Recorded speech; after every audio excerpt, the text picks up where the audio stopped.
Well, finally, we knew it had to happen sometime, and now, as of a week ago, here live on the channel with all of you during the Big O Paradox event from Colossal Order and Paradox Interactive, we got official confirmation that yes, indeed, it is confirmed, Cities Skylines 2 is coming soon, and it's coming in 2023. Well, hello again there, friends and fans. Raptor here, and welcome aboard the hype train as we're heading high speed towards the next stop of Cities Skylines 2. And I've got to say, everybody's hyped. I think the hype is justified, and it's really exciting to see everybody else talking about the possibilities of what this game has to offer and what possible things that will be included from the original game that we all loved and improvements that will be made upon the original 2 and getting all those features and things that we had been dreaming of in the original game. Now, the original game in development since 2009, came out around 2015, was amazing. And all the crazy mod support that we all got and the just absolute parade of DLC that, by the way, the devs yet again have announced another wave of DLC for March and May for the original game, including a bunch of new train stations and destinations and building types and much more, which is quite promising because, of course, the developers for free have included tons and tons of updates for the original vanilla game, and that's very exciting to see a developer support a game like that for so long for free, but of course also providing tons and tons and tons of DLC where you can pick and choose a la carte. And so when it comes to Cities Skylines 2, I'm hoping to see all of the base things from the original game and also, of course, even more flexibility and even less restrictions, like with technology being almost a decade in advance from when the original game released and also over a decade from when it was developed. Cities Skylines 2, man, I'm just happy to be on the hype train. All right, let's watch the cinematic trailer.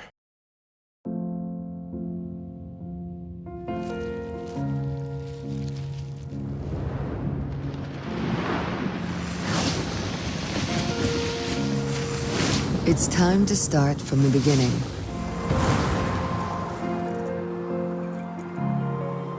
Yet evolve into something new.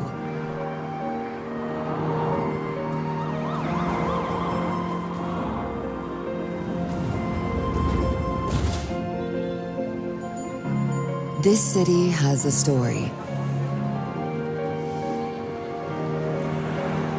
Envision a world created by you.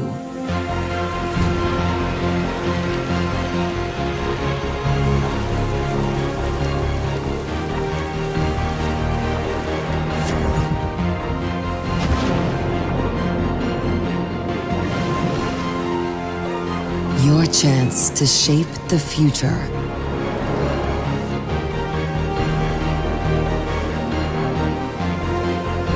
To create and inspire.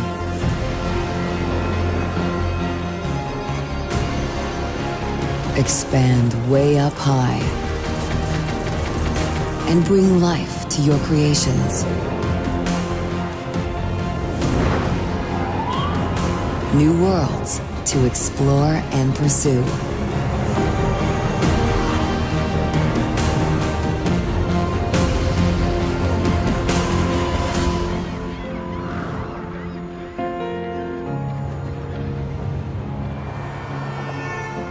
Here, you are the visionary.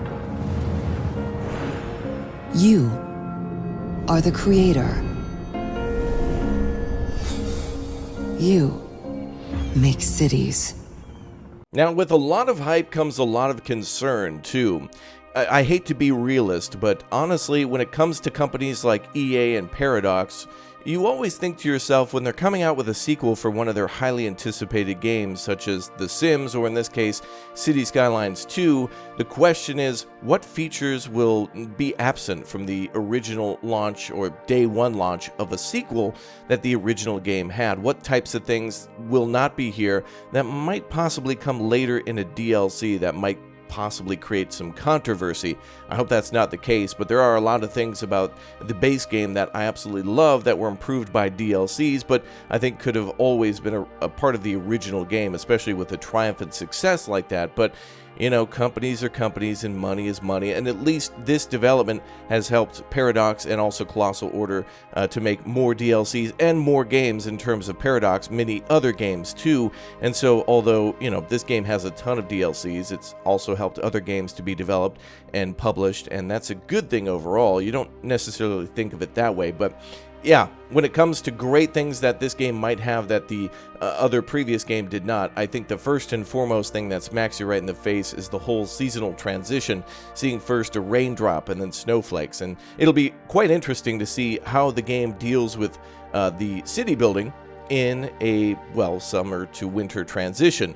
Will the game make it so that way more power is used in the winter, or will traffic be different? Of course, we have the base game allowing us to build in frozen tundras, but it never seems to stop snowing there, and it was kind of always sad to just build in a completely white paradise that just kind of like it's a, you know, winter wonderland that just kind of, you know, didn't have any trees at all and really didn't seem to have any life. It was always interesting to build the maintenance sections and the steam boilers and to try to deal with the added challenge of that, but it wasn't really beautiful to look at, and very rarely would I or many of my friends build in those types of landscapes. And so now it would be quite nice to be able to build on the eastern coast of the United States or many places in Europe and kind of create a city of that style and of that architecture and of that climate and see it actually develop. And I'm really excited to see what possible things could be in the future for like a desert. Right at the opening, we see a beautiful open landscape with a gas station right off in the corner, and it's like, oh man, are we going to be able to build in like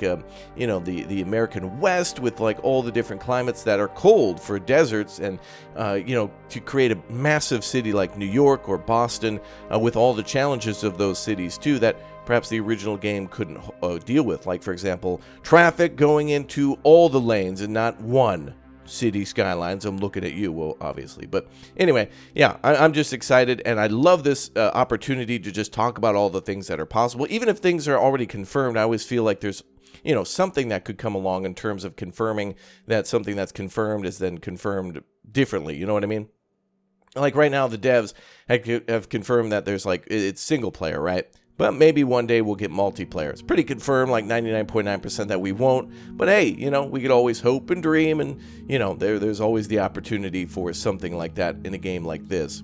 Maybe. We'll see.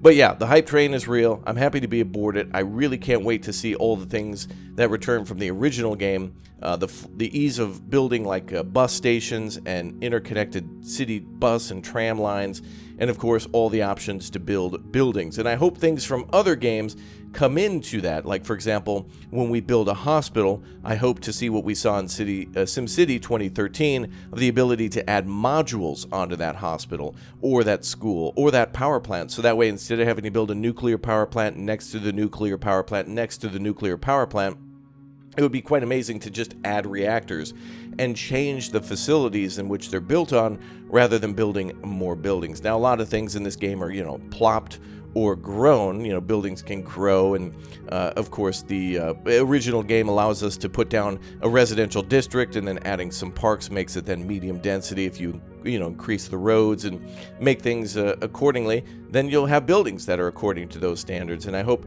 this game does allow us to expand upon a lot of customization for bridges and roads and other things like that. You know, City Skylines, the original game, had quite a few roads, but by now we have so many options for like asymmetrical roads and industrial roads and roads that have different bridge types, you know, avenues looking a little different than highway bridges. And I really hope in the future we're allowed to do pretty much whatever we want with bridges, you know, to be able to make them out of brick or steel, no matter what the type of bridge is. You know, you want to get that little covered bridge, but you have to build a dirt road in the original game. So I hope a lot of things that are kind of more restrictive are just lifted. As with the original game, they really tried to make it so that way you had to hit population goals. But by now, people really don't care about the limit of having to expand to the squares. Everybody kind of just starts with, with like, I don't know, 15 like by default mods, like the Move It mod and the you know, mini traffic mods and different types of buildings and like power plants that they really like already included. And so I hope on day one we have a massive game that gives us a massive amount of options that almost feels like the original City Skylines plus half the DLCs, but like a whole new game at the same time. And that's a big ask, and there's a lot of hype and there's a lot of expectation here. And I feel like the reality will be really close. I feel like the team behind City Skylines, when I saw the original trailers for it, with the ability to build districts, it blew my mind. The ability to give different areas of your city different policies and different restrictions. And with the other DLCs creating things like green cities and industrial zones, I think that's something that'll return to this game too, building universities, for example, in their own district and doing the same with airports. I feel like that's a system that's worked. I feel like a lot of the DLCs have heavily relied on that, maybe too much. It is kind of cool to be able to, paint a university district and say, this is my university. It makes sense. And it's the same with like maybe an industrial area. But I hope that there's new ideas here that we haven't seen before. And if those ideas from the past return, I want more options for new and different things. As of course, there's massive differences between American cities, European cities, and maybe Asian cities like, Tokyo, quite different than Chicago. And there's a lot of different rules and regulations that make those cities different. A lot of different vehicles, and it would be quite cool to actually pick a area to see different types of vehicles too. Perhaps we could see smaller vehicles, which means smaller roads, which means higher density, just by the default of the city itself, rather than just it being like kind of a district. I don't know. Anyway, I just wanted to ask everybody what your thoughts are so far with City Skylines 2, and what your thoughts with the original game were. Did you prefer the original game over SimCity, or did you like SimCity a little bit more? Did you like some things that SimCity did that you want to see in this game, or perhaps do you think you'll be sticking with the original City Skylines? Do you have no plans to upgrade until you see maybe 6 months of support or until a price drop? Now, we have yet to see a lot of gameplay, and gameplay will be the reason why we all want to spend, shut up and take my money. We all want to spend money on this game, but we want to see the gameplay first, you know what I mean? Right now, it's just kind of a concept car commercial, and it's certainly a beautiful cinematic trailer that I can't stop looking at, and that I can't stop thinking like, man, can we build like every bridge in the world? Like, how many bridge types will be in here? How many different types of metro stations will be here? Like, what are the things that we will get, and what are the things that we're going to have to mod? And I really hope that, there's not a reason to have a lot of mods at the start, meaning that I hope the developers see the power of the Move It mod and other things, and that they baked it into the day one gameplay. Like, before they even started to make this game, it's like, dude, we got to have something like the Move It mod, and we got to have better traffic control. And I feel like we're going to get that. But I also feel like there's not everything that the developers can do. I mean, if this team were 10,000 people of developers and creators and like publishers and everybody working on making this game so that way it didn't have to have mods, there would still be mods, you know what I mean? There's still more ideas, there's still more buses and trains and trams. And there's different city types, and we could build more cities that are vertical, that have, a base city street, and then a road above that, then a highway above that, then a train in there, and walkways, as you would see in more high-density cities. I mean, seriously, the possibilities are endless, and this game will not have everything on day one. I mean, even if they tried. But I hope it doesn't feel like a hostage situation like the day one launch of The Sims 4, where we didn't get basements or pools or pool tables, and many things were missing, and then either added later, which was like, what? Or, DLCs, which kind of oftentimes feel like hostage situations, to me at least, especially at the start. City Skylines' first DLC was the After Dark DLC that added a lot of... I don't know, did the original City Skylines have, like, a day-night cycle? I don't even remember. It was like a million years ago, but I remember the Snowfall DLC and the After Dark DLC, I think, being added later.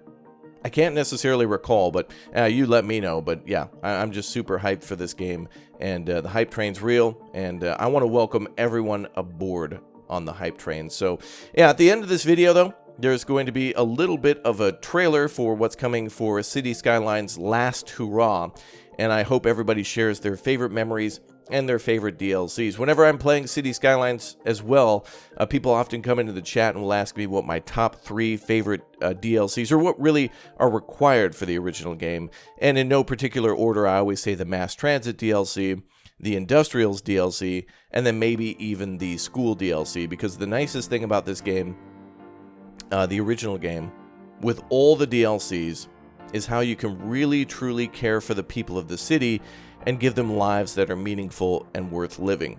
You know, somebody is born, goes to a good school, goes to a good university, gets to become a doctor, gets to work in one of the hospitals that you built, they get to live in a nice neighborhood, they get to contribute to the society that you built, not just the city, but like the culture and the areas that you're trying to create to give it, you know, look, getting to 1 million population and $1 million in the game is fun and possible and very easy now since we all know how to do that. But yeah, one of the most satisfying things is to almost try to create a world that you would want to live in and to make the people inside your city feel like people you would know and to care for them and to try to give them the best opportunities and create a paradise, right? Like minimal traffic and lots of money for everyone and good opportunities and good schools. You want it to be good.